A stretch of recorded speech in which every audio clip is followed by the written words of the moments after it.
No movement after 7 p.m., she hissed. You brought this on yourself. And that's the night Karen officially lost every brain cell still clinging to life inside her head.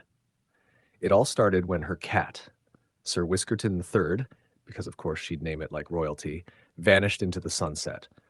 Any sane person would assume the cat just got tired of being spoon-fed organic kale and listening to her rant about property lines, but not Karen. No, she decided her neighbors were criminals. By 8 a.m., she was in the middle of the cul-de-sac, robe flapping like a Walmart wizard cloak, screaming, "One of you monsters took my baby." Meanwhile, everyone else silently agreed that the cat simply ran for freedom, probably faster than a tax refund. But instead of calming down, she did what only a Karen could do. She declared war. She formed her own private army of washed-up mall cops and failed security guards, proudly calling them her HOA tactical enforcers. These clowns strutted around with garage sale guns, night sunglasses, and clipboards like sacred scrolls. And behind them marched Queen Karen, barking orders like she was ruling a post-apocalyptic suburb, instead of a street with trimmed hedges and lemonade stands. She set up barricades, handed out fake badges reading Neighborhood Tactical Division, and yelled at kids for riding scooters too confidently. When someone asked, is this even legal? She slammed her gavel. Yes, she actually carries one, and shouted, as HOA president, I am the law. If her cat had been watching, it would have filed a restraining order. At first, we thought it was just another Karen meltdown. But oh no, this time, she was serious. She was preparing for war, and every one of us got drafted without consent. Before we go any further, comment where in the world you are watching from and make sure to subscribe to Silent Divide Tales, because tomorrow's story is one you don't want to miss. Her madness didn't fade, it mutated.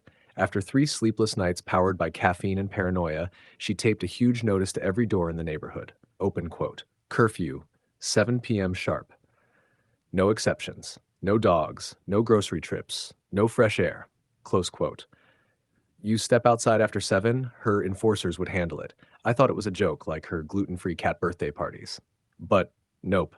By 6:59 p.m., her wannabe cops were already patrolling the streets, radios in hand, strutting like rejects from a discount SWAT team. So at the next HOA meeting, I stood up. The place was packed, angry neighbors fanning themselves under a broken AC, folding chairs creaking like we were in purgatory. I said, Karen, there's no legal universe where you can lock people inside their homes just because your cat ran away. Some people clapped. Others whispered, finally. And Karen? She adjusted her pearls and gave that smirk, the one that made you want to report her to humanity itself. The curfew stays, she said. Anyone who disobeys will have themselves to blame for what happens next. Then she slammed her gavel so hard it cracked the table. Her enforcers stood behind her, stone-faced and wearing matching sunglasses indoors, like background extras in Men in Black HOA edition. People pushed back. Mothers, veterans, business owners. Everyone spoke up. But instead of being scared, Karen looked thrilled, like chaos was her morning coffee. After the meeting, her goons swaggered around the streets, fingers twitching near their guns, waiting for someone to step out of line.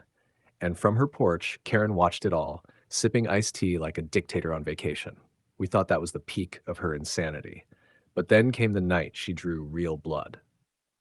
After days of curfew, I snapped. I just wanted some fresh air. Was that a crime now? So one night after work, I decided to take a quiet walk. The sun had barely set. Crickets chirped, streetlights flickered like nervous witnesses. I checked my watch, 7:12 p.m., past curfew. I didn't care. I wasn't living like a prisoner. Hands in my pockets, headphones in, I started down Maple Drive. That's when headlights cut through the dark. Hands where we can see them. 3 of her HOA cops stood in front of me. Mismatched camo, plastic badges, and all the authority of a kid playing soldier. I pulled my earbuds out. Relax, I'm just walking. We never agreed to this nonsense. Their leader squinted, clearly struggling to think. Why aren't you complying with HOA Regulation 7B? He barked. And then, bang! Pain tore through my foot. I collapsed, blood pouring into my shoe. One of them had actually shot me over walking. Dude, what the hell? One of them shouted. She said to! The shooter yelled back. Karen said to make an example. I could barely breathe. My vision blurred. A porch light flicked on. A neighbor screamed and ran to call 911. Sirens echoed in the distance. The enforcers froze, their fake authority melting into fear. Then they bolted. Radios, guns, and cowardice clattering as they ran. Lying there on the pavement, dizzy and furious, I thought, this is insane. Karen's gone nuclear. But I didn't know then. The real explosion was still coming. Blue and red lights flashed across the neighborhood like karma in uniform. Real police officers stormed through Karen's barricades, kicking over her restricted zone signs like they were sidewalk chalk. Paramedics loaded me into the ambulance. I gave them everything: names, threats, the whole operation. And once the sirens started blaring, my neighbors came out too. Turns out, no one liked living in the Republic of Karen. She ran out of her house, waving her gavel like it was a magic wand. "This is my authority," she screamed. The detective didn't flinch. "You're not the law," he said. "You're under arrest." Her face, pure disbelief. She tried to yell about HOA sovereignty and got cuffed mid-sentence. No tea, no power, no cat. The investigation that followed was brutal. Illegal firearms, impersonating officers, unlawful detainment, and worst of all, ordering someone to be shot for walking. The shooter found hiding in his mom's basement, surrounded by energy drinks and broken dreams. The rest of her tactical team, just as pathetic. All of them blamed Karen. In court, the truth came out like wildfire. Cameras flashed, the prosecutor laid it bare: my injury, her dictatorship, the fake police force she built out of paranoia and spite. Karen sat there with no remorse, just shocked that the world didn't see her as a hero. The judge didn't hesitate. Open quote, 25 years in federal prison, restitution to every resident she terrorized. Close quote, the shooter got 18 years. The rest, 10 to 12.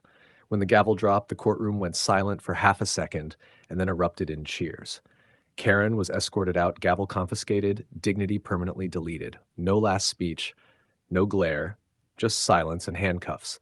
Sometimes karma doesn't knock. It kicks down your HOA-approved front door wearing a badge. So tell me, do you think she got what she deserved? And if you love seeing justice served this satisfyingly, hit subscribe and join Silent Divide Tales, because tomorrow's story, let's just say, it makes this one look tame.